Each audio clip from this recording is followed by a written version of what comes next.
ادھر اسلام آباد اور پنڈی کے تاجر بھی بجلی بلوں کے خلاف میدان میں آ گئے۔ مرکزی تنظیم تاجران پاکستان نے آج اور کل اسلام آباد میں احتجاج کی کال دے دی ہے۔ یہ بتایا جا رہا ہے کہ کاشف چودھری نے کہا کہ کل سول گارڈن سے پاکستان ٹاؤن تک 5 بجے احتجاجی جلوس نکالا جائے گا۔ راولپنڈی چیمبر آف کامرس کے رہنماؤں نے بھی اعلان کیا ہے کہ منگل کو شام 4 بجے چیمبر سے کچہری تک احتجاجی ریلی نکالی جائے گی، جس میں تاجر تنظیمیں اور عوام بھی شریک ہوں گے۔ 26 اگست بروز ہفتہ اٹھال چوک بارکو اور 27 اگست بروز اتوار سواں گارڈن اسلام آباد کے اندر شہر اسلام آباد کے تاجر اور سول سوسائٹی اور عوام الناس احتجاج کریں گے۔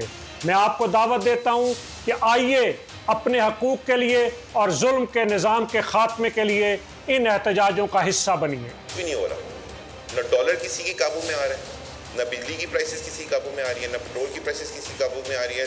جو برا حال پاکستانی عوام کا ہو رہا ہے، الٹیمیٹلی لاس میں اور میری عوام پے کر رہی ہے۔ الٹیمیٹلی چاہے وہ بجلی چوری کی صورت میں ہو جائے، چاہے وہ لائن لاسز کی صورت میں ہو جائے، چاہے وہ سرکولر ڈیتھ کی صورت میں ہو جائے۔ اگر آپ کو یہ ویڈیو پسند آئی ہے تو ہمارے چینل کو سبسکرائب کریں اور بیل آئیکن پر کلک کریں۔ سبسکرائب کریں اور بیل دبائیں تاکہ کوئی خبر رہ نہ جائے۔